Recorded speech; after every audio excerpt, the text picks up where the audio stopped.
Welcome to Secrets from the Scene, a show for local musicians who want to improve their music, grow their audience, and learn about Minnesota's music scene. If you're interested in talking about all things music related and meeting interesting people from our local community, you're in the right place.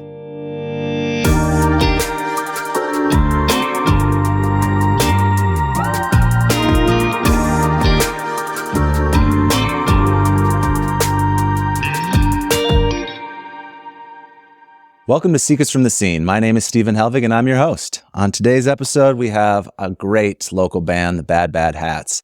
So excited to have them here. But before we begin, I want to take a second to just talk a little bit about the podcast. This is episode 55. If this is your first time joining us, thank you so much for checking it out. There's a ton of episodes. This podcast is all about the Minnesota music scene.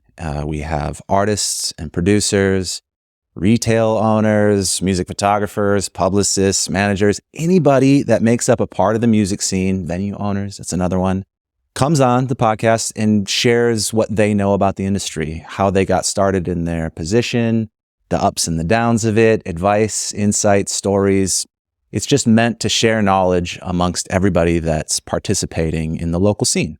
Now, a lot of the things that are, if you're not from Minnesota, a lot of the things are all transferable. There's rarely things that are directly only related to here, except maybe a specific venue or something. But even then, most of the subjects still cross over to being located anywhere. The other big goal of the podcast is just to highlight how many cool things are happening in the Twin Cities, particularly in the greater state, because I'm certainly proud of it. I think there's a ton of talent, and I think that alone can keep us busy for a while talking about that. Today's episode is going to focus on definitely the Bad Bad Hats' success over the past decade. They've been doing this. They've done some amazing tours. They've put out a lot of great music. Super impressive. We're going to dive into their history and what they've learned along the way.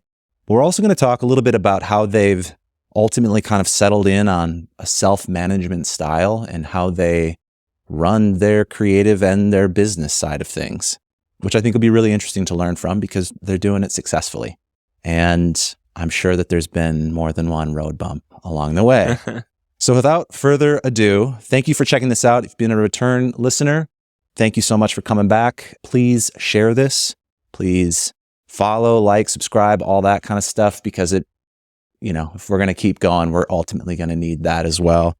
We are at, as I mentioned, episode 55. So we are eyeing probably a little bit of a break coming up here towards the holiday, the end of the year. We might take a little, maybe end season one. I don't know what that means, but just take a little bit of a breather, mostly to get feedback from listeners to find out what we should do next. So in any case, I'm going to read the bio. That was the longest intro I think I've ever done.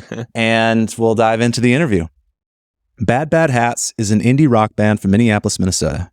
Kerry, you know what I was going to ask you before? Yeah. Last name. Hoge.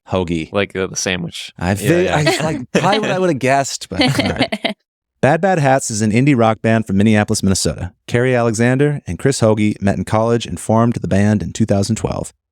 In the 10 years of Bad Bad Hats, they have toured the country many times in their trusty minivan, sampling the best local cuisine along the way. Bad Bad Hats has toured with The Beths, Margaret Glaspie, The Front Bottoms, Hippocampus, Michelle Branch, among many others. Their fourth album, Bad Bad Hats, just released April 12th, 2024 on Don Giovanni Records. Please welcome Kerry and Chris.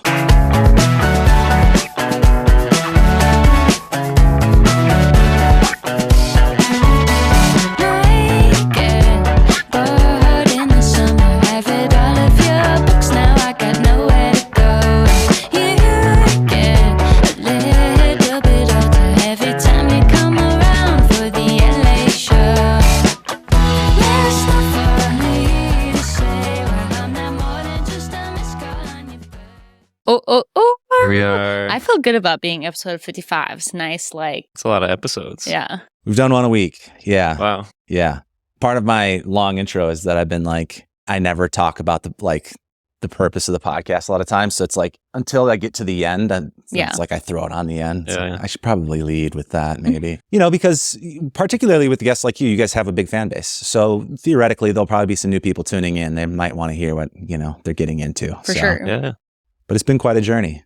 for this, but it's been more of a sprint as a year. You guys have been doing this for over 10.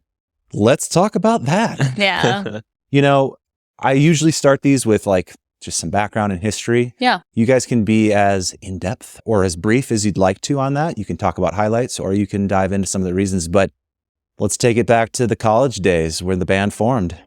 Yes, let's. MySpace.com. MySpace.com is somewhat where it all began. That was one factor, certainly.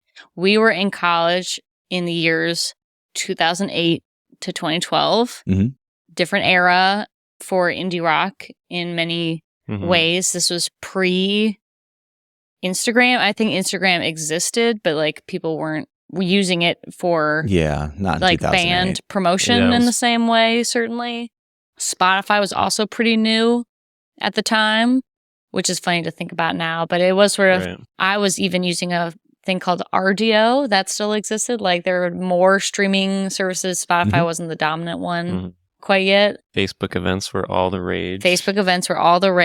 It was just a kind of a different Facebook time. was so huge in 2008. Yeah. You know? Exactly. Yeah. So anyway, just to give you some context of where we're at. But yeah, so Chris and I, we went to McAllister College in St. Paul, and we were both musicians in our own ways, just sort of making music on our own. Neither one of us had a group or anything at the time. We were just sort of making demos in our dorm rooms. For me personally, I had been writing songs for many years at that point.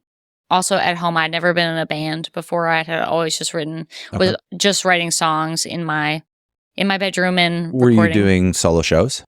I had not played a single show.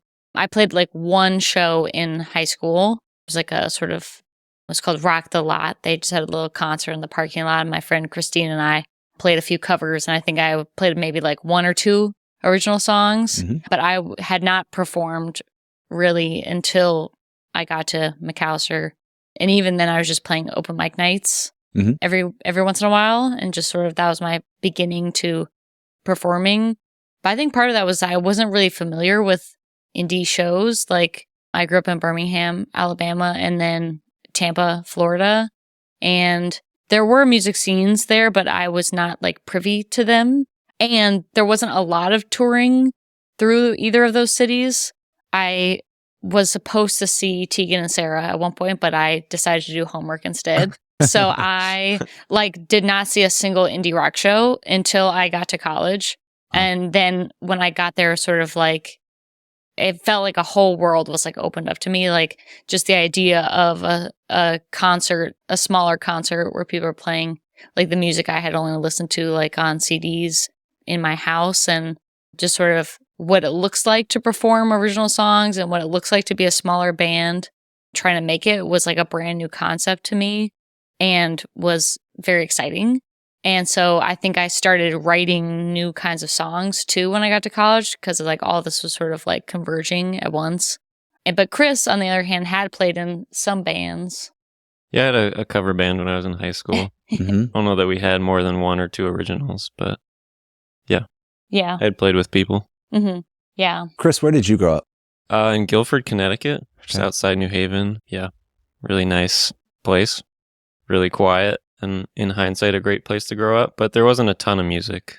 I went to like one show at like a youth center or something when I was in high school, but maybe a couple shows in New York City. Yeah, the closest shows were usually in New York City, so I'd go down there on the train maybe like once a year, something like that. But that's eye-opening. Yeah, definitely. Yeah, you got lifted off the ground at Lollapalooza. Chris made the choice to wear Birkenstocks, open-toed Birkenstocks to Lollapalooza. To a Rage Against the Machine show at Lollapalooza. So he lost his Birkenstocks. I was 18, so. But Chris was also, I think, was becoming very interested in recording, had like a little setup in his dorm. Yeah, I've always been into recording, and I would write songs, and I think in hindsight, it was mostly just to have something to record. Sure. So as soon as I met Kerry and we started working together, it was like, oh, great. Like, somebody else has the song. Like, now I can just play guitar with it or whatever. But But yes, we had mutual friends in college. And so we knew of each other and started hanging out a bit our sophomore year. And we discovered that we were both musicians who were interested in writing songs and recording songs. I was recording songs as well, but just through like my laptop mic into GarageBand. But we found each other's songs on MySpace. We gave each other some positive comments, like what you're doing. Yeah. I can't even remember how MySpace worked. I know. I was like, we didn't like it. I don't think you could like on MySpace. There's no DMs. I or know. anything. Yeah. I think you could comment. So I think we left each other some comments. But I had written a duet and I really wanted like a male singer on it. And my friend knew Chris and knew he could sing. And she was like, Chris will do it. I was like, are you sure? Like, I don't really know him that well. She's like, yeah, I think he'll do it. And so I asked him to sing on my song and he said yes. That song has never been released. It's in the archives. You'll never hear it. It was very 2008. It was very 2008. Twee. Lots of like, very twee, yeah. There's like claps and phew, like a little, like my little bat. I have like a little bat shaped whistle that just goes, sure. That's all I can do. That was on there. But like through that, we like got to know each other and like quickly started dating. And I think as soon as we started dating and hanging out more, we just, would talk about music like all the time. And right away, we're kind of like, we should do something, like create some kind of band. But we studied abroad at different times. We were apart like our whole junior year. So it just sort of continued being like a dream. But in some ways, I always think about that time because part of when we studied abroad, one way that we sort of like kept in touch or like kept close to each other was we sent each other mix CDs. Like every month we'd exchange a mix CD. And looking back, I think it was really cool because I think we were sort of establishing our influence set and sort of like sharing each other's influences with each other and sort of like building the foundation of like what Bad Bad Hats was like going to sound like. And, I miss those mix CDs. I know. Those were so great. Yeah. What were the earliest influences? We always talk about Feist. Yeah. When I think about that period, because The Reminder, I think, is one of our shared like favorite albums. Yep. And especially with the music we were making when we started. Yep. That was super influential. I always think about the albums I was listening to the most when I was starting to write the first Bad Bad Hat songs. Darwin Dees. I don't know if you remember him. Also very 2009, 2010 core. I don't even know how to describe it, but it's like very, very melodic, very like pop melodies, but the instrumentation is very kind of DIY and like really interesting electric guitar sounds. A lot of drum machine paired with like guitar and like great melodies. So it feels very indie. It feels very like, I don't know, it feels like rock, even though you have this sort of like drum machine, like kind of like one robotic element. And similarly, I was listening to Jessica Lee Mayfield's album. I don't know. Like, again, great one. Yeah. You got some great ones to listen to. And that one too, she made with Dan Auerbach. And lots of drum machine, but these like really beautiful, like kind of like folk songs, but on top of the drum machine. And I loved the pairing of that, which felt very like the songwriting that I had loved before, like plus these really more interesting musical elements. So I think I carried that. Otherwise, I think like people, like a lot of singer-songwriters from the early 2000s were like very influential for me, like Sheryl Crow and Michelle Branch and Alanis Morissette were very big for me. I think when I was first starting to write songs, I know Chris, Death Cab and Weezer and The Strokes. Yeah. It's just sort of melding together. But so then when we came back our senior year, then I was like, okay, we're doing this. We're starting a band. Here we go. I think we knew Chris was going to play drums. I don't know why. I don't think that was like already established, even though Chris is like maybe a guitar player first, if you would say. Yeah. But was playing the drums, was taking drum lessons. And I think we just were like, okay. Harder to find a drummer. Yeah, hard to find a drummer. So I think we knew Chris was going to play drums and I was going to be the front person playing guitar. And then our friend Noah, who we had just transferred to McAllister that year, and we were getting to know him, and he just came up to us in the campus center and was like, you guys, like I just bought like a bass today, like check it out. And I think Chris and I were like colluding Yeah. to get him to be in the band. And we're like, great. So what are you doing every Monday and Wednesday for the next 6 years? And yeah, so he agreed to be in the band. And then I don't know why we sort of stopped there. I think, to me, I don't even think we even considered like Another person looking for a fourth person. We're just like, okay, great. We have bass, we have guitar, we have drums. Which, looking back, I'm like, that's so wild, because I was not a very proficient guitar player at that point. I hadn't really even been performing before. I had never played an electric guitar before, or like used pedals. I didn't own an amp. But somehow we're like, great, you're going to handle all the guitar work for this entire band. It's a little weird. To me, I'm like, I can't believe we didn't look for another guitar player. But we were just like, great, we have the three of us. And does speak to that optimism that you have at that age, though, right? I'm like, oh, I'll be fine. Yeah, anything is possible. Totally. It's totally fine. So then we had the three of us. And then, then I was like, okay, here we go. And Chris and I had started recording just like basically in our friend's basement. We did like a rough recording of our song It Hurts with like one microphone, I think, maybe two microphones. Yeah, so we had a little EP that we put up on Bandcamp, and we started booking our first shows, which were all like on campus shows. And then I don't know, I mean, the fateful day was I was working for the radio station, and I really wanted there to be a battle of the bands. Like mostly so that I could compete in a battle of the bands. Yeah. So we organized the battle of the bands and reached out, figured out who would be the judges. And there's a guy named Ian Anderson who at the time ran a label called Afternoon Records. And he also ran a blog called MFR, which I think stands for Minneapolis Fucking Rocks. And he had like all sorts of like music related businesses. So I think I knew of MFR just from like the blog scene. Again, it's a different time. There was a much more robust music blog scene at the time, which I miss. I think that was a really wonderful, I think I took for granted how wonderful that was at the time. The music, sort of like the DIY music journalism scene had more like attention or something. I know it's still out there, but I think maybe it had more eyes on it. Centralized, more concentrated. Yeah, I mean, totally. I think everything is just hard to cipher through the 10 million options. Totally. Had, Exactly. Yes. And you could, like, the cream could rise to the crop a little bit easier when there was less stuff happening. Totally. Yes. So anyway, he was one of the judges. And so I just want to pause you. Was he like at McAllister, or how did you just reached out because you knew the blog? I knew the blog, and I was just like, I might as well just email this person.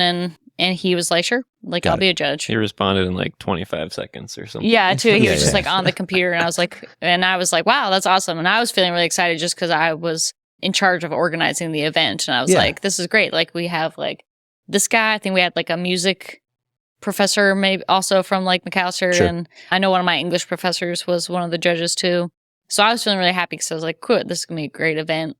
So yeah, our second show ever, Bad Bad Hat's second show ever was the McAllister Battle of the Bands, 2012. And we played the 3 songs that we knew how to play and felt really good about it. I think we were very excited, but we did lose. We did lose the Battle of the Bands. Second place. Was it second? Yeah. Okay. I thought third. I thought Carol was second. But anyway, a freshman funk band won, which we felt like they had maybe the upper hand because the battle happened in the basement of the freshman dorm. So we felt like maybe, and it was one of those where the winner was chosen based on like claps. Oh, right. It was like the judges. Very scientific. Yeah, it's like the judges chose who went to the final round, but then in the final round, it's just like cheer for the. Yeah. So we're like, I don't know. I think the freshmen were just louder, but they put on a great show. But anyway, we were sad we lost the battle, but we still had a lot of fun. But then, like, the next day, Ian Anderson emailed us and said, I really liked your set, and, like, I want to sign you to my label. Wow. And that was sort of, like, the thing that maybe made it, like, real or something, like, very early on. It was like, oh, that's okay. so early on to have that sort of pivotal moment. Yeah. Yeah. It just sort of gave everything, like, a structure, like, right away. It was like, okay, like, great. I vaguely remember Afternoon Records, but how many like groups are on approximately around that time? I want to say there were maybe like 5 active groups on it. When we Did first you were know signed. them at that time, or were they all new to you? They're They were- mostly new I to think- me. I don't know if Yellow Ostrich was still on the label at that time, but I think I had heard of them. Yeah. Yeah. Now had done stuff with them. Yeah, but I'm not Yeah. sure I knew of Now until we were on there and I was sort of Okay. like going through the... Okay. But yes, Yeah. Now and Yellow Ostrich were the ones that were most familiar to me. And maybe also, I think Someone Still Loves You, Boris Yeltsin was Mhm. on there. Yeah. Anyway, but yeah, I think there were like, I think 5 feels like... Yeah, and Right, like- Maybe not more, that it maybe mattered. I was less. just Yeah. curious. Yeah. But yeah, there were other bands actively on there when we were signed. But yeah, but then it was like sort of like great, like make an album, like, you know, someone helping us figure out like the rollout and sort of like in some ways too, just like someone, it was so nice, I think, having that, like looking back, it was so nice having just someone to like give us advice. Cause also Ian had been in a band as well called Mhm. One for the Team and had toured and had, you know, kind of had like great success and also some of the roadblocks that like Mhm. we would have. So I think that in some ways that was, I mean, having his financial support was very helpful, but also I think looking back, just having him as like a mentor early on in our band was like very helpful to us because we were just so new and didn't really know Mhm. what was going on. But then usually this is the part of the story where I say, and then the rest is history. And like then it's like everything else sort of like unfolds like from there. Yeah, that was the inflection point. Yeah. Uh-huh. Yeah, absolutely. Because presumably now you've got a mentor, Mm-hmm. so you're making good decisions. The first record's great. It gets great press. I'm guessing a lot of that's thanks to Afternoon doing submissions and stuff like that. Yeah. Outside of making the music, what was your role in terms of promoting and marketing? I mean, you're on campus, so you're getting your school behind you to some extent, I'm sure. Just Yeah. playing Yeah. shows. I think honestly that was kind of cool to like start out at the college, our Mhm. first shows being there because it was like our very first shows. It was like all our friends being like, "Yay!" Right. Like, Yeah. It's the same 30 people came to a lot of the first 30 shows or whatever. yeah, totally. But that's huge. Yeah, It is. yeah. Having 30 people that you can count on. Yeah, totally. And You know, you can take it for granted, but you go out to any show you want tonight or, you know, Yeah. this Yeah. weekend, and you'll find that it can be hard for a band to get 30 people. Oh, absolutely. And like 'cause that network, I think, helped us because the band like kind of officially started like the second semester of our senior year. I think in February of our senior year, we released our little Grow Up EP, which Mhm. is like the pre-Afternoon Records like EP. And then the Battle of the Bands was like April, May, like right before we graduated. So Mhm. we only had a couple shows. I think Yep. we had 3 shows on campus. But then to have the other bands as we left campus to be like, okay, like, can we put a show together? That was really great too. Cause it was like, okay, like we're going to go to the Fine Line and be like, okay, Monday night, we have these 3 bands that are all going to play. And they're like, okay, like sounds good. Like you guys can do that. You realize it's a Monday. Yeah, Yeah, exactly. yeah. Totally. But even just to have that experience of like showing up to a venue and like, Totally. what That's do you where- do? And like get up on the stage was, That's Yep. an Was great. important stepping stone for Yes. everybody. Yeah. Totally. yeah. Then I think we were fully in local band scene, like basically saying yes to any show that was presented Yep. to us. hmm hmm Okay, so the record comes out. You graduate soon. Had you already graduated, or was that right after that? So the first Afternoon Records release came out in January of 2013. So that Okay. was like almost a year since the band like started, I Okay. guess. And then the first full length was 2 years later. hmm Okay, Yeah. so the Yeah. first thing on Afternoon wasn't a full length. Correct. Right. Okay. Yeah, it was the It Hurts EP.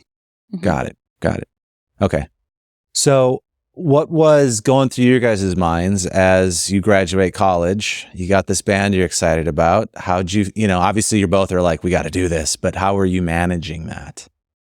Well, I feel like I weirdly wasn't like, there was part of me that was like, this is going really well. Like our second show, we got signed to a record deal. Like there was a part of me that was like, this is easy. And like, that's so great. at the same time that I think before, I had always loved music and I had always loved songwriting. And I think in the back of my mind, like, it's something I knew I always wanted in my life. But I also had sort of like, both my parents are academics. And I just think growing up, I was also in my mind, like, I'm going to go to grad school and like be a professor. Like, and that was a very strong, like, sort of vision for my life. But when I was a senior, I was an English major and I really enjoyed it. But I couldn't see myself as like an English professor. Like, I enjoyed learning about it, but I didn't feel like I was someone who could be like an authority on it, or like I don't know, like the person in charge of that discussion. And so I was sort of like, I want to go to grad school, but I don't know what to go to grad school for. But I was like, I'll probably figure it out. Like, I'll just graduate and I'll like think about it, and like I'll probably think of something to go for. But at the same time, like, the band was like doing kind of well. So I was like, well, that's great. Like, I'll just keep going, keep putting one foot in front of the other with the band, because it seems like it's doing well, while I figure out what I should go to grad school for. But yeah, but then I never figured that out. And the band kept putting one foot in front of the other. Did you guys just get sort of like flexible jobs during that period that were... You had a cafe job, right? Yeah. Right now, but I was similarly kind of not banking on music as what we were going to do. So I got a internship and then a job at the Minneapolis VA hospital, which was like loosely tied to my poli-sci healthcare college path. So yeah, I was working at the VA for the first like 2.5 years, basically, through the release of the first LP. And we were working on the music at home. Yeah. Like at night. Yeah. So I don't know. I think it was like, I think Chris and I both sort of had like a practical. That's interesting. I wonder how much that would have, if anything, would have changed had you had a tighter grip on things. Like, I feel like, a lot of times that sort of immediate success would dictate an area, like you'd see a different response, Sure, of like, let's go for we this. are rock stars. Well, or just like, let's really commit to this, And I think it sounds like you guys kind of held to it a little bit loosely. Like, this is great. We want to keep going, but we'll keep our other options open too. Yeah. Yeah. I mean, the Afternoon Records deal wasn't like, it was a very modest record deal and like a record budget that we had. So I think it wasn't like, oh, there's like a ton of money here. Like, this is how we're going to live. Right. It was kind of like, oh, okay. We need to pay rent and we need to.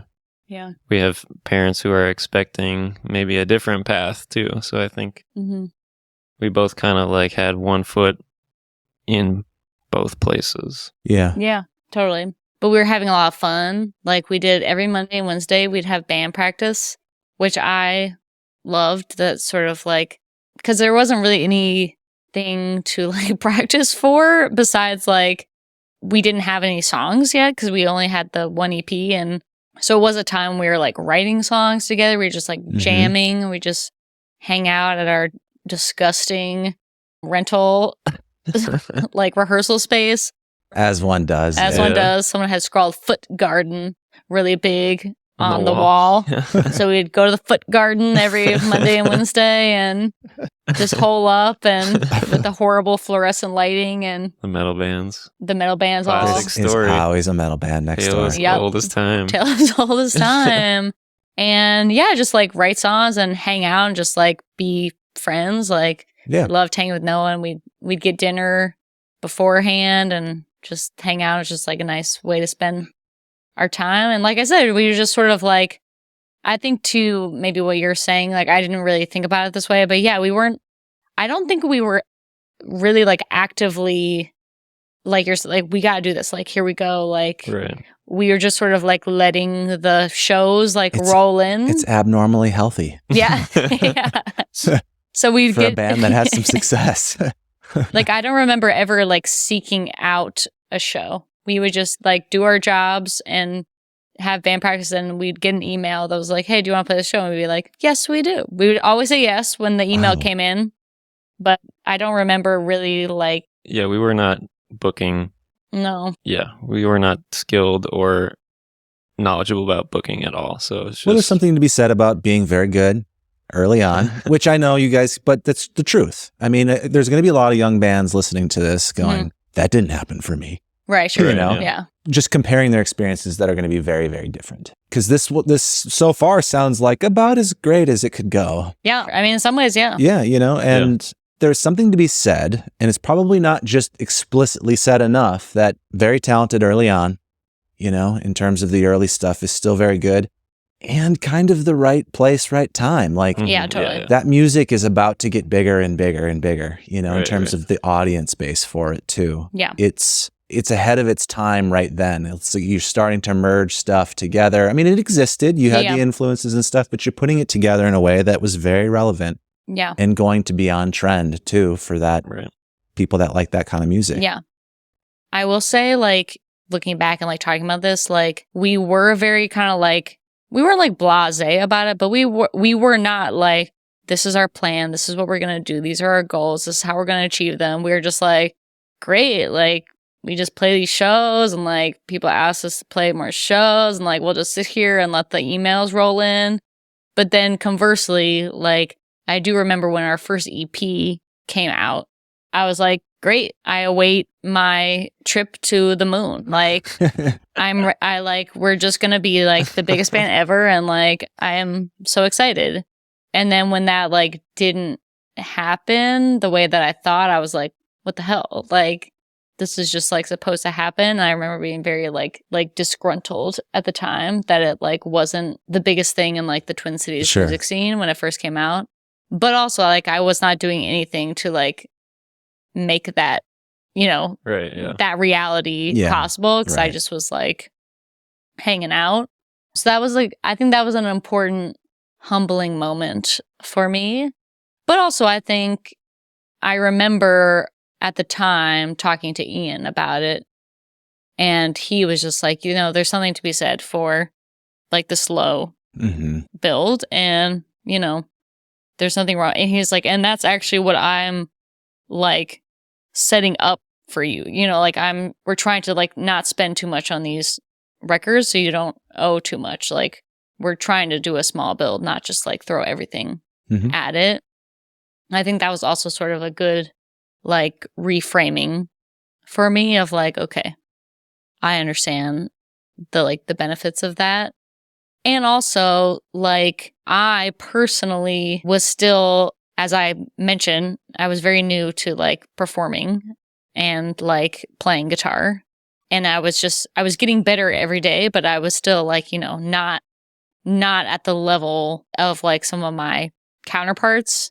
And like, I also think that I just needed more time to like get better too. Like I remember this moment where Deerhoof was playing in town, and they like needed like a last minute opener at Mill City Nights, a venue that no longer exists. Yeah. And we were like in the running for it because Ian had emailed us. He was like, I think like we might be able to get you on the show. And we're like, oh yeah, this would be like our biggest show ever. Like, can't wait. And then we didn't get it, but we did get like tickets to the show, and we like went to the show, and I was like, I can't believe we didn't get this like slot.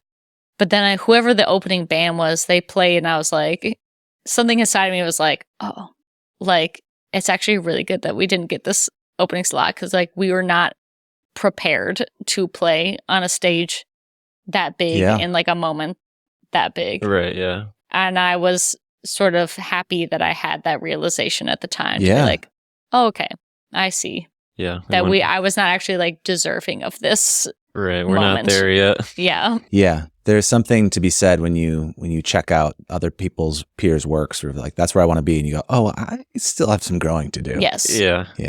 And that was also important for me. I think it's important for everybody. You know, it's a big topic a lot of times, like go out and see other shows. And that's to be supportive of the community, but it's also to like assess where you're at. Yeah. You know, and that's a real thing. Not to be competitive in that sense of like, oh, we need to be better than that or whatever. But you do need to know like where the bar's at. Right. Yeah. And that's it's a realistic thing that goes in like, how good are the live shows of the bands you look up to? Are you there yet? Being realistic about it. Same with record quality and that sort of thing too, you know? Let's take a minute to talk about our sponsor, Helvig Productions, which just so happens to be my studio. Are you a musician here in the Twin Cities, currently releasing music and ready to upgrade your sound? If you're tired of underwhelming recordings and want a polished, professional sound that gets people talking, we're here to help. We'll work with you to transform your next song into a production that feels impeccable, gets your friends singing along, and catches the attention of your soon-to-be new fans. And here's my guarantee. Give us 7 days to deliver a mix you love, or we'll keep working for free until you're 100% satisfied. If that sounds compelling, here's how it works. First, we'll start with a pre-production analysis where we focus on the core of everything, the songwriting and arrangement. We'll give you an honest, outside perspective to make sure your song is on track for the sound you want. And if it needs a few tweaks, we'll give you some tips and work with you to make improvements. If you want a deeper writing collaboration, we can bring in a specialized songwriter to assist.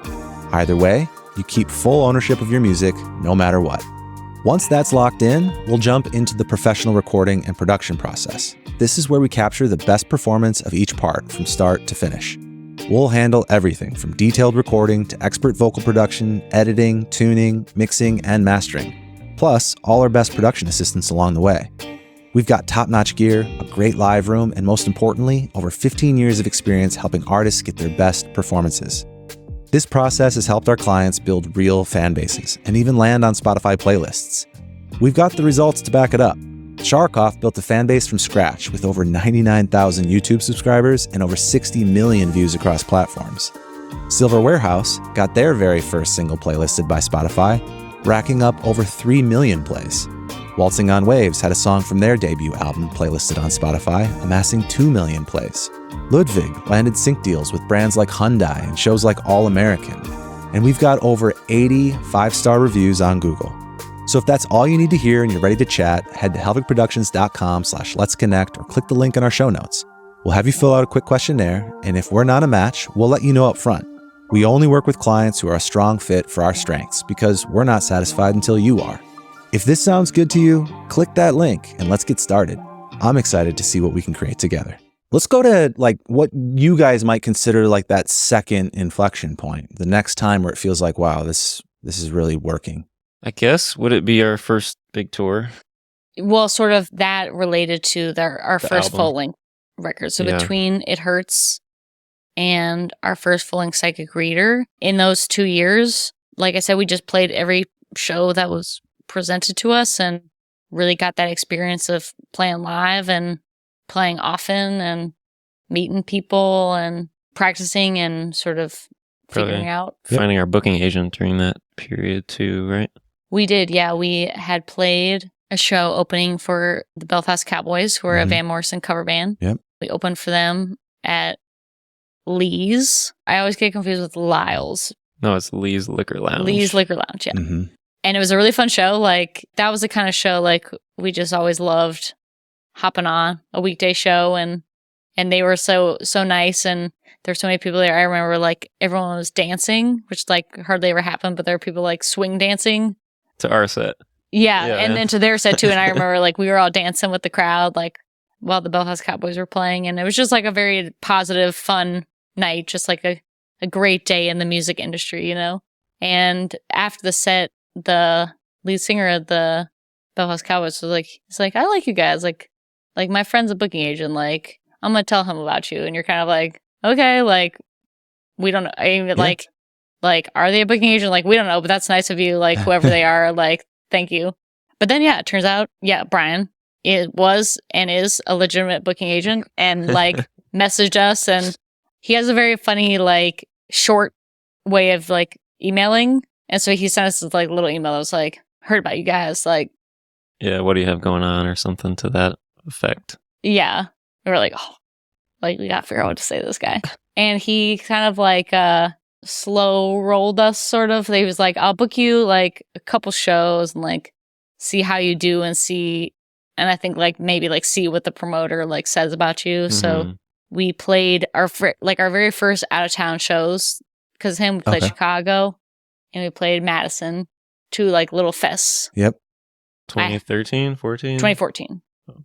I had pneumonia, but we still managed to play the shows. And I think he was okay, seems pretty good. But he was still a little bit okay, like kind of come back to me when you have like a new release and maybe we'll see if we can do something for you. But anyway, we recorded our first full-length record with our friend Brett Bullion. Through that, like he helped us get connected with Girly Action, which was like a PR firm. Okay. And our friend Sarah, who we still work with. And that was kind of the first time I think we had like a robust press plan. And yeah, when that album came out, that was our first time getting like national press. Yep. Just like went really well, like way better than I ever could have imagined.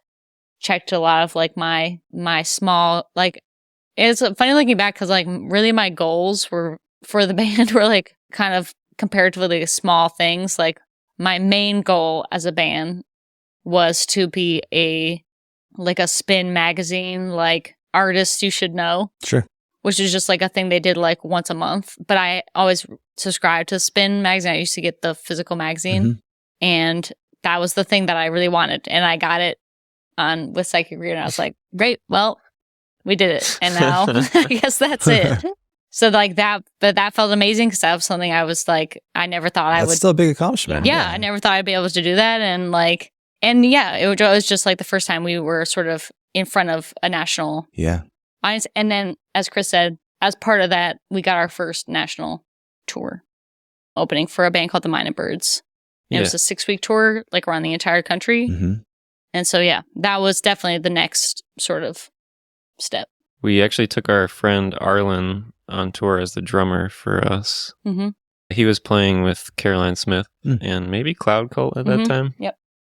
He was maybe 5 or 6, 7 years older than us. And I think really showed us like how to tour. Yeah. In a way. Yeah, having one person that's got some of that background. Yeah, and he wasn't overbearing about it, but looking back, it was like, oh, like he was kind of, helping us be like, maybe we should go ask somebody for water or like little stuff like, Yeah. But yeah, we had a little bit of a mentor in him on that first tour, and the Minor Birds, the headliners too, just kind of super nice and the best first tour you could have in a lot of ways. That's awesome. Yeah. All right, I want to get back to sort of the journey and the next steps, but let's take a little tangent off into the creative process because I want to know about like how you guys linked up with Brett and what making that first record was like, what that process was like. Yeah, it was great. So Brett went to college with Ian, who ran the label. Okay. Where were they? Where did they go to college? St. Olaf. Okay. Yeah. So they had known each other. I don't know if they ever made records together. Maybe not. I think Afternoon Records had released Brett's album. Oh, okay. The Charlton. And he made a Tancred record, which is also on Afternoon. Okay, cool. Yeah. Yeah, so Ian kind of suggested Brett, and we emailed him, pitching the idea of working together, and didn't hear from him for maybe like a month or something. And then at the last second, he responded and was into the demos. We had pretty full-fledged demos for that record. He was working out of a little house kind of near Broadway in Minneapolis, Broadway and 94. Yeah, it's a pretty small space. And it was just me and Kerry mostly working on the music with him. But I think it was about 2 weeks long, that process. I'm trying to think. I have a lot of nostalgic memories about that process. Well, it's funny because maybe the Hertz EP we did just the two of us in our little apartment with like one microphone. And Chris, there were no real drums on the Hertz EP. Chris just programmed all of them and painstakingly like adjusted like the velocity of everyone so that like, they sound real. And we were planning to just do the same process for Psychic Reader and just do it ourselves. But in those 2 years, I think our like vision grew and like what we wanted from the record was a lot bigger, and we were like a bit more ambitious with like what we wanted the songs to sound like. But our ambition was bigger than our know-how and our gear, I think. So we went pretty far. Like Chris said, we had pretty full demos because we were really trying to do it ourselves. Yep. But I think we're just getting frustrated and kind of hit a wall. Yeah. Yep. So when Brett came in, it was like we were really looking for that sort of like guidance and help at the same time that we had already sort of mapped out a vision. for a lot of the songs. And I think at first we were really into this idea of like no synthesizers. We're like, we're a rock band and like we don't want, there's some other band that we were listening to who had a similar thing. We're like, yeah, that's cool. Like we don't want any of this on our music. And I think right away Brett was kind of like, well, but why?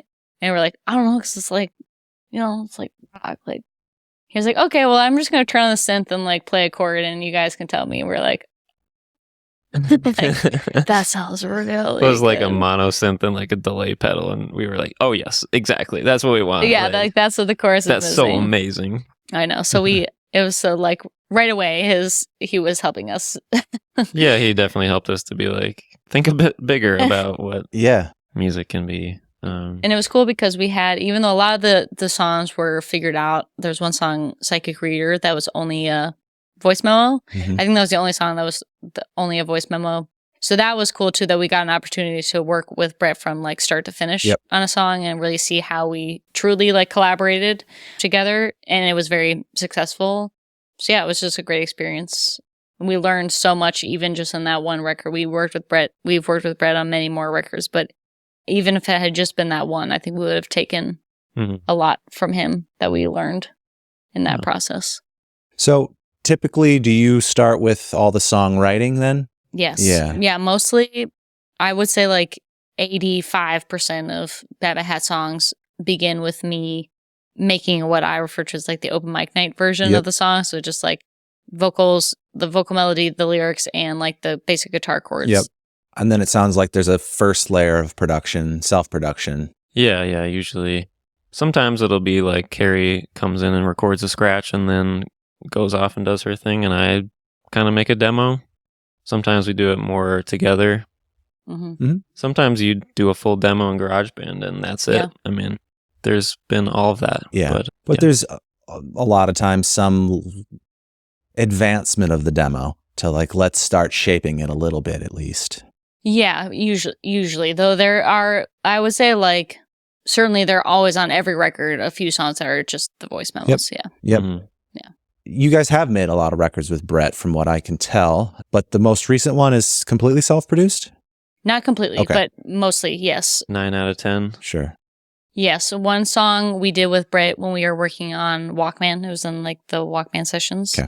But Brett was still very involved. He mixed all the songs and did a lot of the vocal production. He and I sat together and did that. Recorded, Yeah, but yes, that one is the first one where, for the most part, Chris and myself and our friend Con Davison worked on it together. Yeah. Presumably, you've got a decent home setup at this point. Yeah, at the time, Con actually brought most of his stuff into our basement, and it was mostly his setup.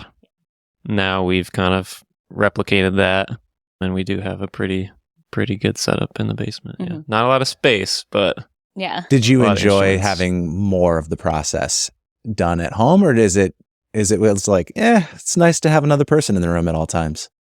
I think we mostly enjoyed it. Yeah. It was definitely nice to have Brett. We love having, like, knowing that Brett's going to mix it. His mixes are phenomenal. He's an amazing mixer. And there's always that safety net of, like, first of all, he'd tell us if something was horrible. And second, he can take anything that maybe we didn't quite nail and massage it. Yeah. So it's always great to know that he's going to probably be at the end of the process. But I don't know. Yeah, we were in the mood for that, for the most recent record, to kind of have the freedom of time and kind of pursuing our own influences a little stronger, with a little less like of collaboration from Brett during the tracking. Maybe. But also, some of it was sort of like, a lot of it we didn't mean to like do ourselves, because a lot of it came from our Patreon page, where we were just recording every month. We record a song inspired by like a different like musical like prompt, and we had been doing it for like a year, and we were like, we're actually getting some like kind of cool stuff like from this process.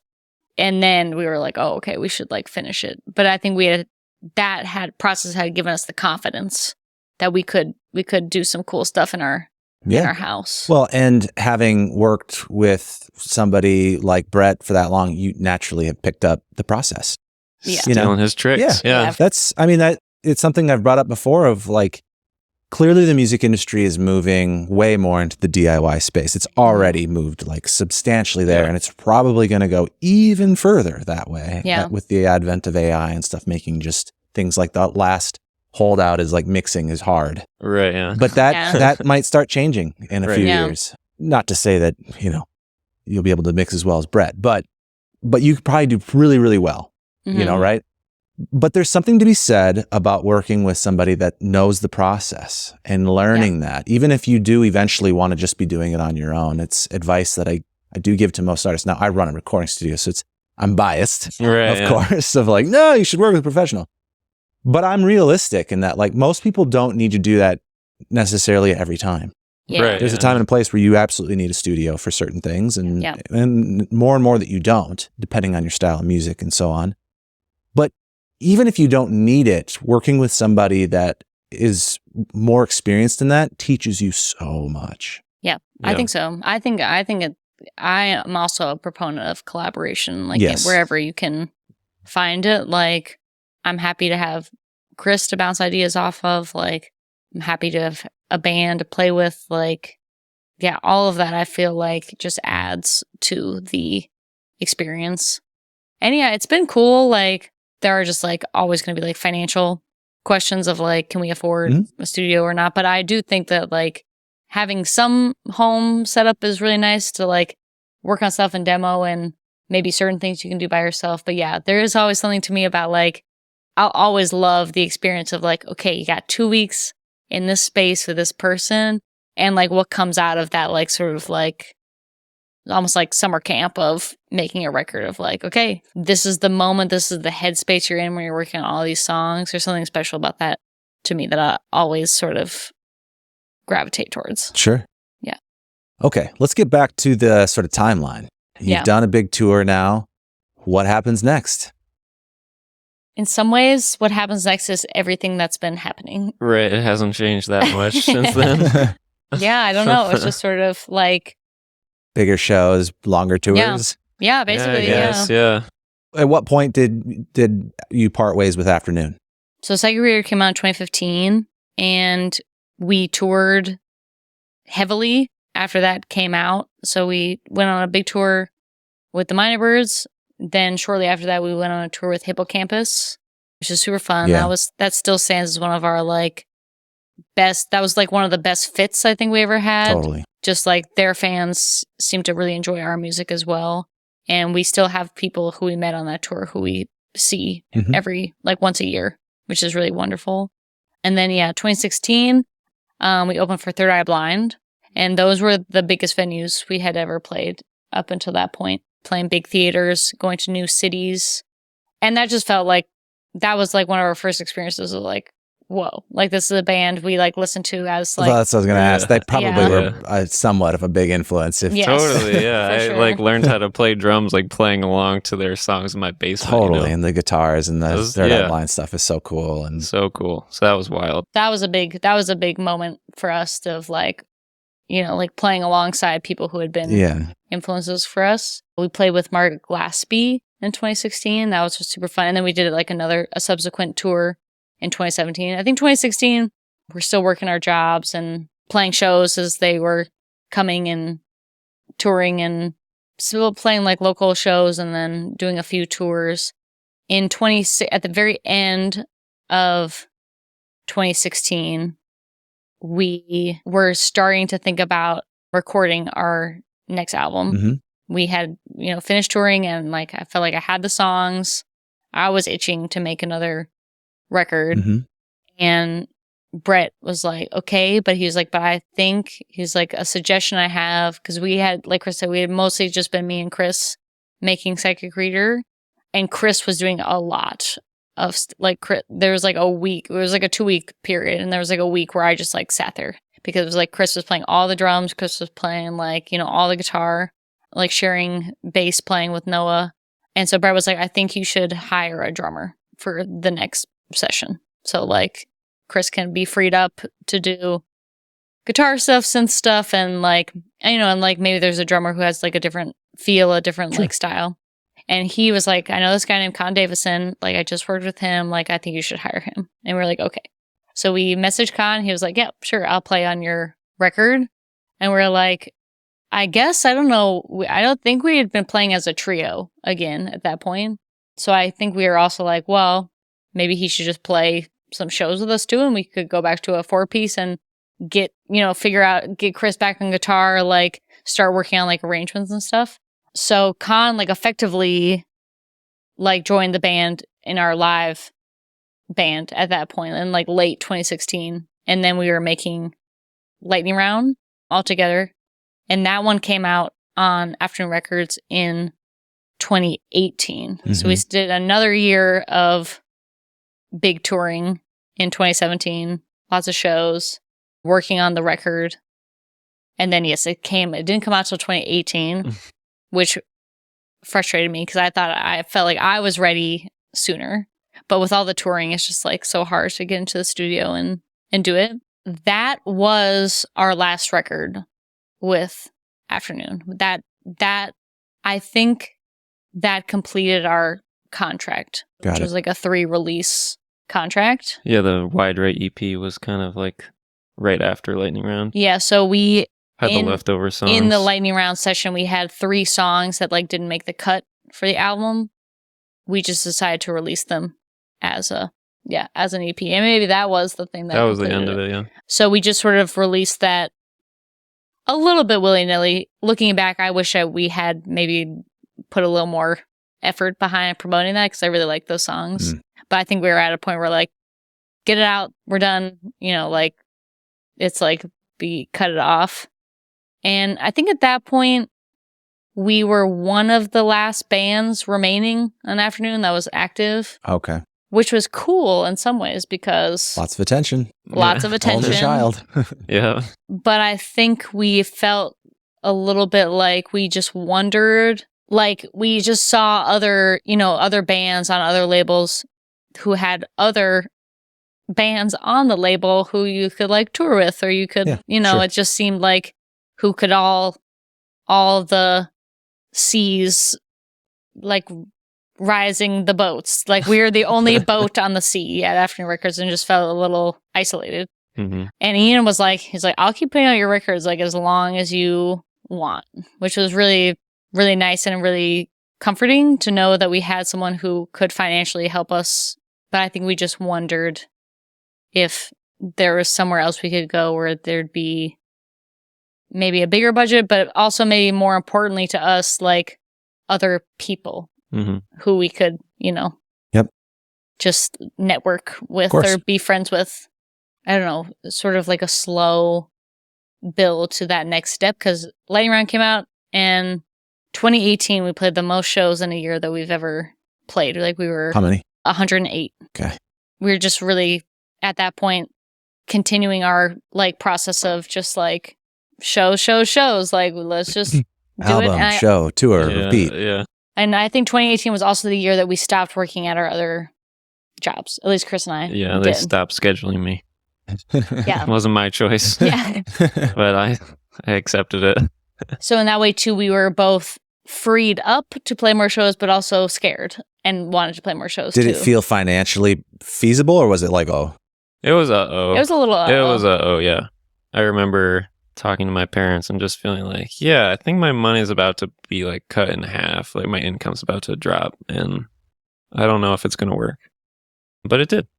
Mostly. Yeah, we played enough shows. Just more shows, right? We just played more. We just filled the calendar like to the brim, basically, and made it through. And we sort of got to the end of the year. We're like, I think we did it. Yeah.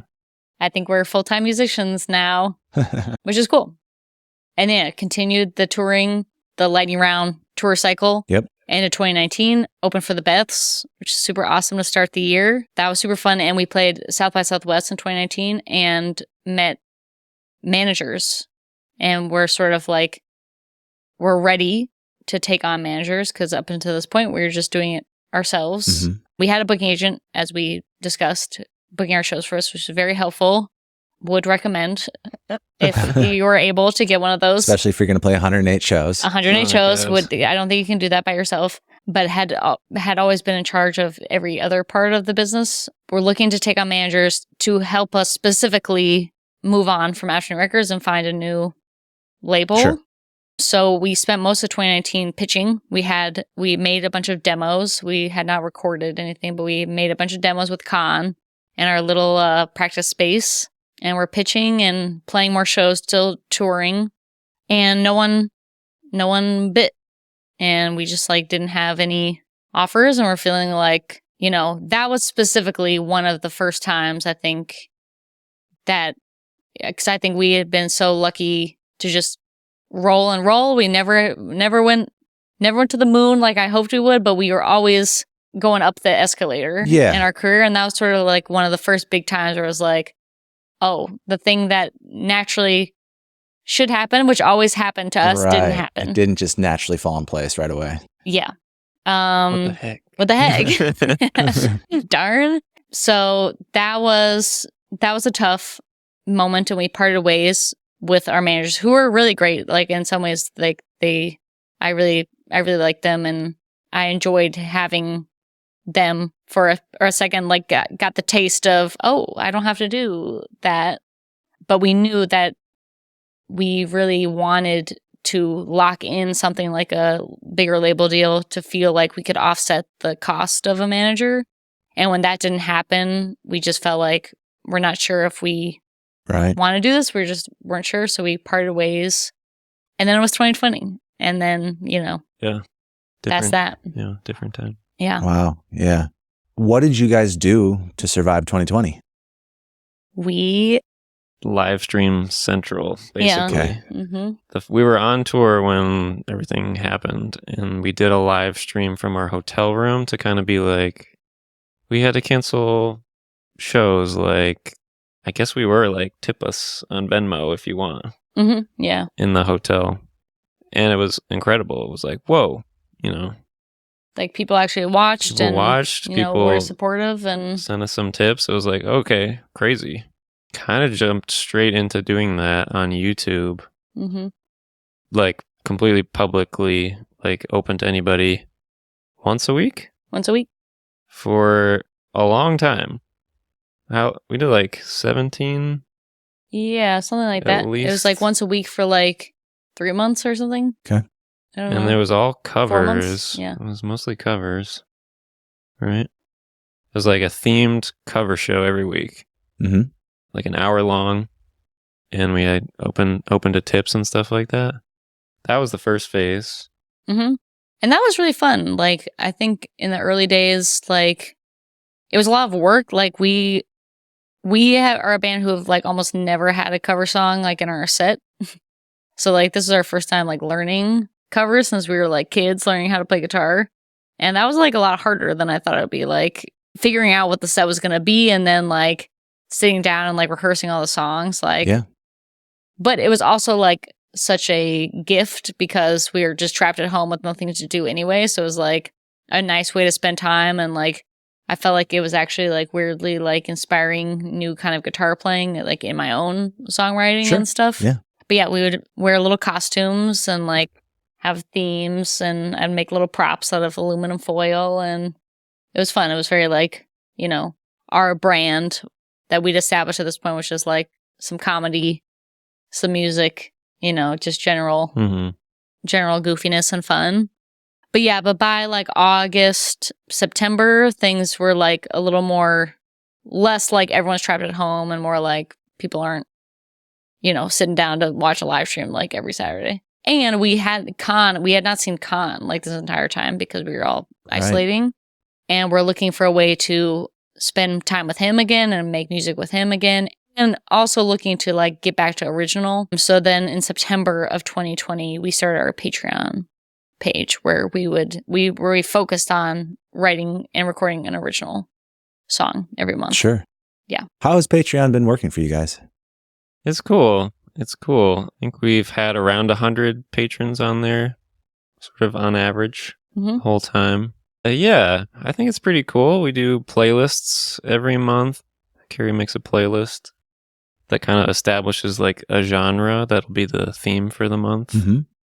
And then we kind of trace the making of an original song that's shooting for that genre. And it's been really fun. I mean, I think, like Kerry mentioned earlier, it got us kind of more confident about recording at home Mm-hmm. and learning a bunch of stuff. Like, we really dive in. If we're making like a surf rock song, we really try to make it like sort of a cliche sounding surf rock, at least the sounds.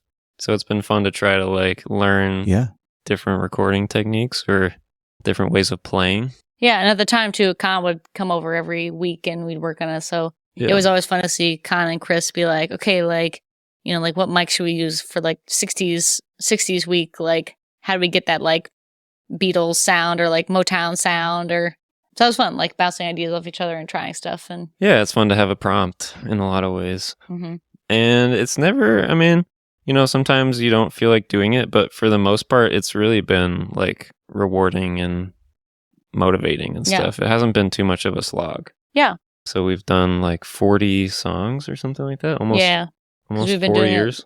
We've been doing it since 2020. So we're about to. That's crazy. I think October was our first song of 2020. So we're about to be at the 4-year. Wow. Yeah. Yeah. I mean, it's like it's a lot of work, but think of all the product that you get out of it. Yeah. Mm-hmm. Yeah. And a few of the songs ended up on the most recent album. So it's like sort of 2 for 1.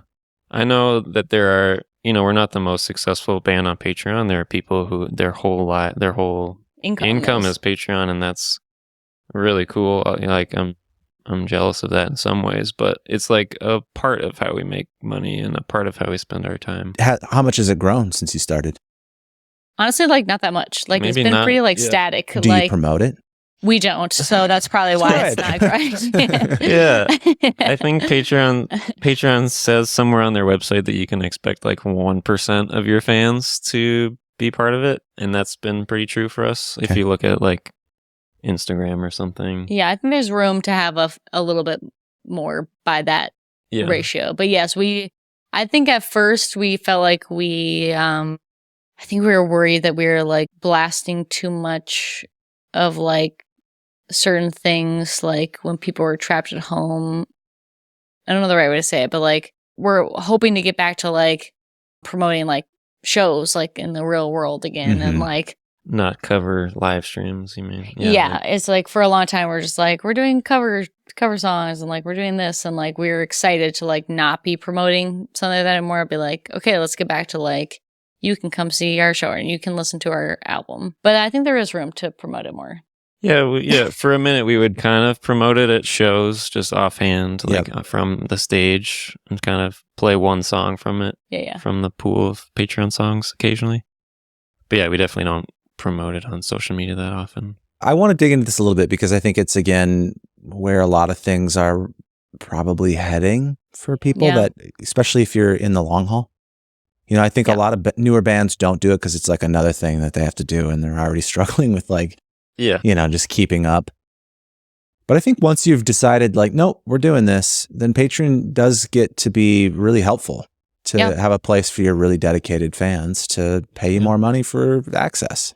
Yeah. But there's a lot of different ways to set it up. So right now you guys are doing these prompts, you're doing exclusive songs essentially, if I'm understanding it correctly. Yeah. Do you have different tiers? Do you offer different things? Like a quick walkthrough of how you use it and how it's structured. Yeah, I think to me, when we were building it, it was important to me, one, have it be very organized, because I think a lot of our friends, it's just sort of like, we will be on here doing stuff. And like, we're just going to share stuff with you. And that works for a lot of our friends. But I was like, I'm not going to be able to keep up with that if it's just like every month come up with something random. Like, to share. There's no process there, really. Exactly. Yeah. I was like, I need like a schedule that I can follow. Yeah. Because like with the cover live streams that we're doing on YouTube, like I had a very like mapped out. It was like Wednesday was the day that I would choose the songs and like come up with like our set list, and then it was like Friday we do like a run through, and Saturday it was like very it's like was easy to follow. It's less thinking every time. Right. Yeah. Exactly. So I was like, I know I want something like that, and I was like, and I would like it to be something that feels like it's like sort of like helping the band more, or like sort of more cater to like original music. Because I also felt like the covers, I was learning so many covers, I was like not writing songs. Mm-hmm. And so I was like, I would like to do something that gets me back into original songwriting. So we set it up. It's called Song Club. And so the tiers are sort of based on all the sections of the month. So the ultimate goal is getting an original song based on the musical prompt. And so if you are a $5 member, you get that song at the end of the month. And you get, at the beginning of the month, I make a playlist, which is like our sort of our guiding light to get to the song. Mm-hmm. So at $5 a month, you get the inspo and then you get the product. Cool. Later on, we added a $3 a month tier. So you just get the inspo, but you don't actually get the finished song. Okay. But you get to see me talk about the theme and you get, a curated playlist of that. $10 a month, you get the in-between things, which are like the sort of the making of the song. So we always do 2 what we call extras posts. One of them is more like the demo of the song or my process of like, okay, what should these lyrics be about? Like, what chords am I going for? Like, what am I thinking about when I'm trying to write like a surf rock song? Are these like video interview kind of things, or what do they look like? Sometimes, but mostly text. Mostly, I guess. Okay. mostly text and like voice memo clips, or occasionally I'll do a video if it's like I think we did a key change month, so one of the extras posts was like, what do we mean by a key change? So it was like a video of like, this is what we mean by a key change, that sort of thing.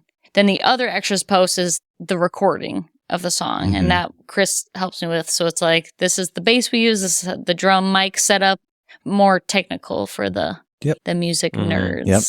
So the $10 a month gets the inspo, they get the making of, they get the song. We used to have a live stream element, which was a continuation of the cover show. So we do a cover show once a month, which was good for a while, but it turned out once we started touring regularly again, it was just really hard for us to put that together, even to find like a day to do it live, like on a Saturday. We were like always playing a show like on a Saturday.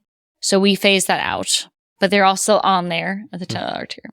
And then $20, we've mostly set it up for like, if you want to do $20 and you're able to do that, you can. The $20 tier gets everything I mentioned.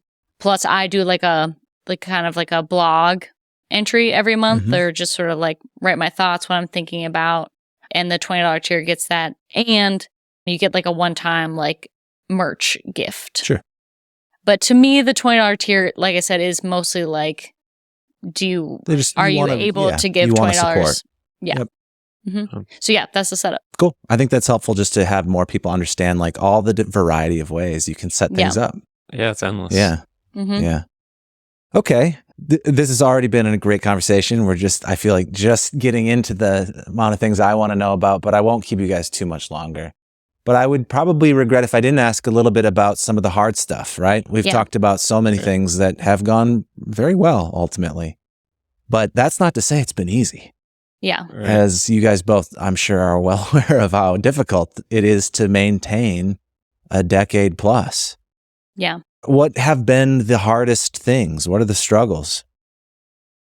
I think there's just a lot of traveling, and it's sometimes hard to, for any group of people to travel that much, like to be away from people that they care about. And that's always a thing. Yep. We're lucky to have each other on tour, but different bandmates, it's just hard to be gone that much. So that's just inherent in touring, I think. That's one of the trade-offs. Yeah. We've kind of every year kind of try to keep tabs on how we're feeling about how much traveling we're doing, and are we happy with that, and are we happy with the shows, and doing the living room tours that we've done. We've done a few living room tours, just me and Kerry. That was kind of part of that, like finding different ways to do it. Yeah. But yeah, travel, just, lack of a routine in some ways is one of the harder things for any musician, I think. Right. And like we said before, like 2018 was kind of a pivotal year for the band because Chris and I made the choice that we were interested in only doing music and like not having our other jobs, but the way to get that was to play 108 shows, which I think our bandmates agreed to at the time, but I think was maybe not ideal, really. I mean, it was sort That's of a like lot. It's just a lot. yeah, it was sort of like they were sort of pulled into that choice because Chris and I made that choice for ourselves and thought, okay, and we're going to fill the calendar as much as possible to offset our part-time other jobs. And that proved very challenging for for us, just in terms of like the amount of shows we're playing, it's like tiring, but I think our bandmates were sort of pushed to the limit. Well, because then they're also in the same dilemma of can I keep a job and now am I in this band like permanently as a member? Yeah, that's tricky. And I think it still continues to sort of be the balance, because I think the goal feels like shouldn't everyone want to be a full-time musician? Like, isn't that the dream? Isn't that the goal? But I think at a certain level, there is a trade-off, and it's sort of recognizing what is actually the healthier option or the happier option. Like, we've enjoyed being full-time musicians and we're proud of that, and we run our business in a way where we are able to maintain that. But I do think it forces us to make certain decisions of like, or we sort of get trapped into certain decisions that we realize later. It's like you choose to do certain things because you're just like, okay, well, we got to fill the dates, but that's not always the right decision for like the band or like the marketing of the band. Like, for instance, like you can book another show like in Cleveland in a year, but like, should you play Cleveland twice in a year? Maybe not. Like, maybe there's something to be said for playing a show and then waiting until you have another project, and then you're going to have a bigger show next time you go to Cleveland, instead of like, you could play Cleveland 3 times in a year to fewer people, but is that the right choice? Right. Or is that just the financial choice of like, well, I need to pay my bills this year? Right. It's like managing the scarcity mindset and like the fear that just exists, not knowing how much money you're going to make every year or what's going to happen to the band. So balancing like having a good life or a good day-to-day experience with like how much you're working and how much money you're trying to make and all this stuff and how you're trying to make that money, which I think the Patreon is a big help to not be traveling quite as much. It's, And I imagine that at some point you guys probably don't want to keep that pace up forever. Right. Yeah. And, are we going to have a family? Things like that. It's like, Yeah. So I think that's been one of the most difficult things, I think, for us, is like that balance. Is it just you two that sort of own the band and everybody else is okay? Yeah. And there have been a couple of people who were in the band for like 6 years each. So that was a very close relationship. Yeah, they had more. Chris and I have always been like the owners of the band, but we have had bandmates who have had more, like a bigger role in the band when they were in the band, and like, more stake in the business. But at this point it's Chris and I. Yeah. That way you can be as flexible as possible and give people the opportunity to say no to something without it devastating you guys. Exactly. Exactly. Yeah. Because if you have to be out there on the road and you have somebody that can't, you're going to need to be able to pivot and find the person that can take those dates or whatever. Yeah, totally. Which is like a new concept. So you guys, I think there's a lot of singer-songwriters out there, right? And it's so hard to find people that want to play with you, especially in the beginning when you may not be able to pay people. So then you're kind of on this sort of unspoken agreement of like, maybe we're in this together, maybe you're not. And that's a hard thing to navigate. I have an artist that I work with now that is kind of in that position of like, I need people to play with me, to grow with me, but I can't really pay them yet. Yeah. But it's sort of my project. That's, I don't have a whole lot more outside of that. You just have to find the right people that are okay with that and keep communicating. Yeah. And that's one thing I actually want to circle back to, since, I kind of prepped the episode of like, we're going to talk about how you guys self-manage, and we really haven't talked about that at all. But in a lot of ways, we've touched on what it looks like. I thought a profound thing of just how you're able to communicate. And you said, Chris, like we check in with each other of how we're feeling about how much we're doing of this or how much we're doing of that. And I think that speaks volumes to probably the success of self-managing, which is simply to have time for reflection and that good communication of, is this working? Right. Taking a second to do that. Again, I think there's a lot of people, myself included, and I think of my own journey of like running a studio of like, it's tempting to just want to keep your head in the sand. Yeah. Totally. And like keep doing the thing, keep playing the shows, keep getting the dopamine hit of like, this is awesome. Yeah. I'm doing it. And doing it. Yeah. Yeah. Because that's great. But you have to have time for reflection of like, but are we okay? You know, Right. Is this the right path? Is this going to lead to the next thing? Like you, Kerry, of like, should we do this extra show or should we maybe think ahead to next year and how it's going to affect that? That's a huge part of self-managing. So has that just been natural because you guys communicate well together, obviously, and have a tight relationship in that regard? Or has that something that's come out of like, okay, this is something we have to do better. You figured it out. I think we've done a really good job self-managing in terms of frugality. Like, I think we just are naturally organized. We run our own merch store. Like, I personally, if you've bought something from badbadhats.com, I personally have packed it and sent it to you since the beginning. And like, we travel in a minivan and we've never rented a car to go on tour. And we get great gas mileage. Minivans are dependable too. Yeah. We have never had a manager taking a cut. We're able to send the emails. Like, we feel like we're able to do like the day-to-day busy work of the band. We advance all the shows.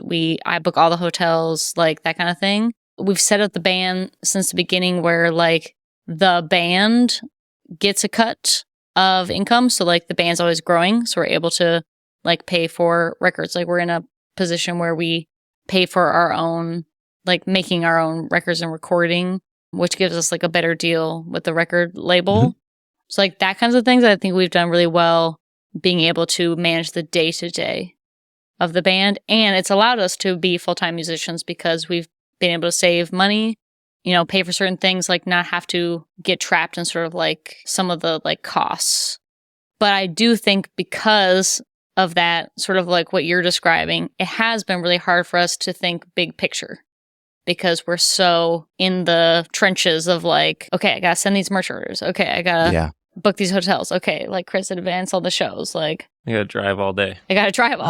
Right. Yeah. How much time just traveling takes up. Yeah. So I think that's the part where I think we have sort of learned, and like all that has been fine for like many years because it's just sort of like we're just naturally growing and we're just trudging along and we're playing the shows and we're getting the opening slots and making fans that way. And so it has been fine for a long time. And we've been reaping the benefits of sending all the emails and booking all the tours because no one's taking a manager cut. Yeah. But I think now, you know, when you're talking about like inflection points, I think we've been waiting for the next inflection point and realizing that maybe that's something we have to go out and get, or maybe we need to like realign our goals to get to that point, because it has been very hard for us to be like, okay, like what is the plan for 2025? It's like, I can't think about the plan for 2025 because I'm driving the van to the show right now and then playing the show.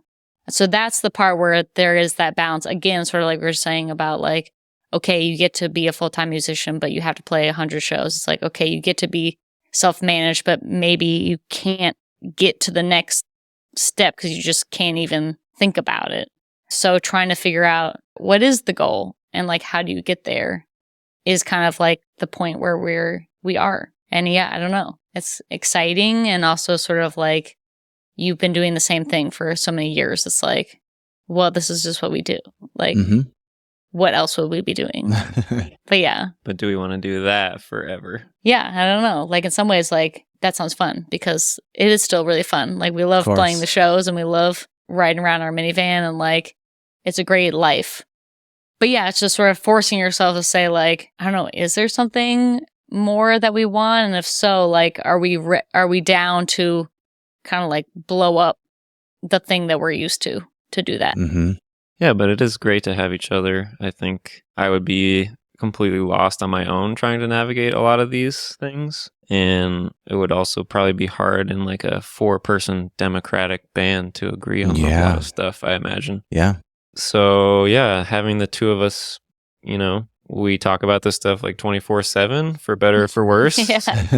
Yeah, we do. And it's cool to have, the built-in team that way. Yeah. That's such a great point. It's come up before, but I think it's worth reiterating that as much as democracy seems like the right choice when it comes to multi-member bands, it makes things really difficult. Yeah. I imagine. Yeah. To have everybody have the same life goals for a long period of time. Yeah, totally. I mean, that's just that alone. You go, how is that possible? Yeah. Now some manage, but it would probably demand a fair amount of luck or a lot of success to propel that forward. Right. Because it's going to take sacrifice, more and more sacrifice when you start dealing with a 4-way or 5-way trade-off system, So I think we have been lucky to have our like duo team. I think that's been helpful. Yeah, definitely. Yeah. So everyone, marry your favorite bandmate. When did at what point did you guys get married? 2017. Okay. Just maybe a last few little things and we'll wrap this up. Thank you so much for your time that you've put in so far. This has been great. Accountability. How you decide like who has to do certain things that nobody wants to do. I feel like we do a pretty good trade off. Between the two of us? Yeah. Yeah. Maybe recognizing strengths and weaknesses in the first place. Yeah, splitting up some of the stuff. Like, at this point, I've been advancing the shows for 10 years, so just makes sense for me to do that. Mm-hmm. You've been handling the merch inventory for 10 years. You know how to do that. Which, and I should say, like, I really legitimately enjoy a lot of these tasks, which is kind of the other thing. And also partially why we never had a manager. So I'm like, but I send the merch and but I answer the emails. Like if and when we get a manager, because I think we are still open to that. I have to do a bit of letting go of like the TDM that I enjoy. Sure. So so I think like certain things and at the show, like I love running the merch table. Yeah. And I hope we become so big that we can't be at the merch table, but I will be sad when that day comes because I really do enjoy meeting people who come to the show and seeing familiar faces and, building those relationships with the fans. So at the show, I run the merch table and the rest of the band does the van pack, it's like that sort of division of labor, which is nice. What about social media? Kerry definitely does the social media these days, I would say. Yeah, though Chris Wood is our Twitter guy, but we don't really post on Twitter that much anymore. So it is mostly Instagram, which is sort of my purview. Mm-hmm. But that's been good. In some ways, we have been working on another project called Mega Sound with our friend Alana. And I'm excited for that band because I know Alana has been running her social media for her group Party Nails. So that'll be fun to have a partner, a social media partner. Real quick, the new group. First of all, why? And what can we expect? Okay, so it's nothing to do really with a disinterest in Bad Bad Hats, at all. Bad Bad Hats is still chugging along. We're working on our 5th album as we speak. But I have known Alana for a really long time. She's a great musician. Her group Party Nails is amazing. Great songwriter, great singer, producer. We've been friends forever, and we were on tour together in 2018. And my mom was like, her voice really reminds me of Josie from Josie and the Pussycats, the movie from 2001. And I was like, well, that's Kay Hanley from Lyrics of Cleo. But I was like, oh, yeah, I guess I could kind of hear that. Then I was like, ooh, we should have Alana on stage every night to sing Josie and the Pussycats cover with us. And in that moment, Alana's on the mic, I'm over here playing guitar backup, coming on to do some background vocals. And I was like, this is fun. This is cool. Alana's just such an amazing performer. I've never played just guitar in a band before. And I was like, there's something about this that is really this is something. And so I told Alana, I was like, I really think we should start a band where we're the backing band and you are the lead singer and we write early 2000s rock songs just to be that would be fun. And she was like, great. I'll book a flight to the Twin Cities. And I was like, oh, okay. Great. Yeah, please do. So she came last year, I think, in November. Mhm. And yeah, we started writing a record and we're almost done. Like, we have all the songs. It's getting mixed. Right now we have a few more songs to finish up and make sound. Make Sound was born. We got an opportunity to play a show in January of this year, put together a band real quick, got the opportunity to open for Letters to Cleo, Kay Hanley, who inspired it all. That was wild. That was wild. Open for them. Like, can't make this stuff up. Sold out all our t-shirts. So I'm like, here we go. This is the one, straight to the moon. I'm ready. I'm back in This is the one, I'm yeah. back in my seat. You know, I'm one thing ready. that comes to mind is, okay, that little tweak of you going, okay, I'm going to take a step back and be the Mhm. background guitar, how fresh it feels. Just to Yeah. have one tweak to the process. Yeah, totally. Because really, it's kind of like you're, it's a lot of the same thing. You're still on stage. Yeah. You're still Yeah. a musician playing guitar, but it's a little different. And how now it can just reinvent something, switching roles a little bit, switching responsibilities, switching how you do things. That's all really great for like keeping the creative juices flowing Yeah. and just Chris is back on drums. Yeah. Make Okay. It Sound. So Yeah, it's yeah. kind of like Yeah. right. back to the beginning. So that's been really Sure. fun. But yeah, totally. And in some ways, it's kind of funny because like when I first started making music, if you would have asked like, 14-year-old Kerry, like, what's your dream with all this? Like, she would have said, I want to be a songwriter. Like, that was really my goal. Mhm. So I just wanted to write songs, like, even like for other people. Sure. I didn't even have like a concept of tour. So in some ways, to be in this project where I just get to sort of be a songwriter and get to sort of guide the sound and the process and then just like play guitar Yeah. behind. In some ways, that was what I was looking for all That's along. cool. So it's been kind of interesting to sort of be in that role. Yeah. Yeah. I love it. What's next? We got the project, the 5th album. Anything else that's on the horizon? Yes, actually. We've had this nice discussion about the story of Bad Bad Hats, which, for anyone watching, I always like to tell people, like, your story will never be exactly the same as someone else's story. So I hope people have enjoyed hearing about our story and maybe can see choices we made and maybe that makes sense for you, but also, like, you're going to have your own path, and that's a good thing. But anyway, Psychic Reader, the first record. First record that started it all, turns 10 next year. Yeah. I am excited at the idea of the prospects of maybe some playing the record down at a show, some new vinyl color. It's been out of print for a while, so I'm very excited to get that back out. That'll be, and into what a the world. milestone too. Yeah, and celebrate in that way. Congratulations. That'll Yeah. be fun.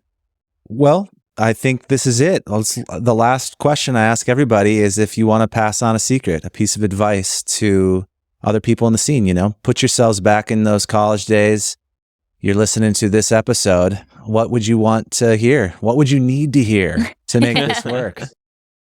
I would maybe admit this. I'll let you go too, Chris, because you might have one different than me. But I would say that advice from Ian back in the day was really helpful for us when we were like an antsy band, which is the slowly but surely mantra. I think is a great way to go. If you blow up right away, congratulations to you, and I'm glad that happened to you.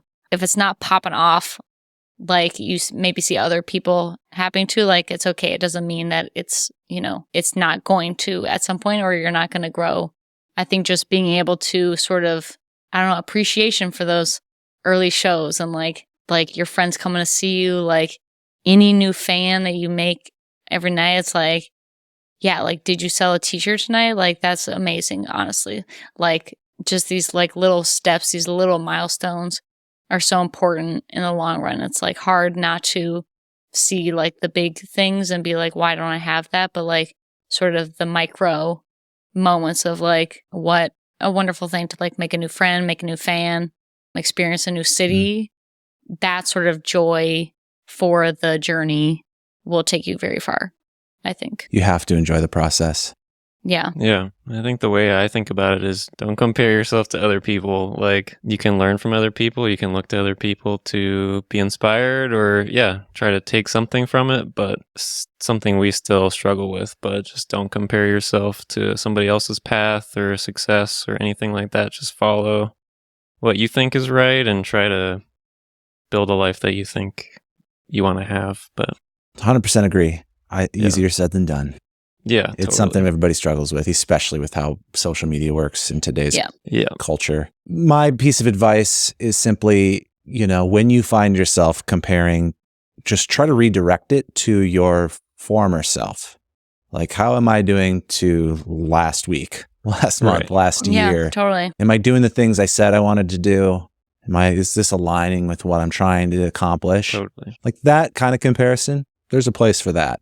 If it's to somebody else, that comparison is usually entirely unfair, unbalanced. Those are the ones that get you into trouble. So just redirect it back to yourself, and that way, if you go, you know what, I'm not doing the things I said I wanted to do, then you can make your adjustments. That was good. I'm going to take that. I like that. Well, thank you so much. If somebody wants to, follow along, check out the Patreon, see a show, where do you send people? Oh, badbadhats.com. That's 2 bads, plural hats. We're on Instagram, as we said, mostly as well. We technically have a TikTok, but we do not open. We don't know how to do that. Yeah. Oh man, there was so much more I could get into on this, but thank you so much for all the insight that you shared. I really enjoyed the conversation and appreciate we the time. appreciate it. Yeah, thank you. All right. For everybody that tuned in, watched, listened, thank you so much. Please share this with a friend if you found it useful, and I will see you next time.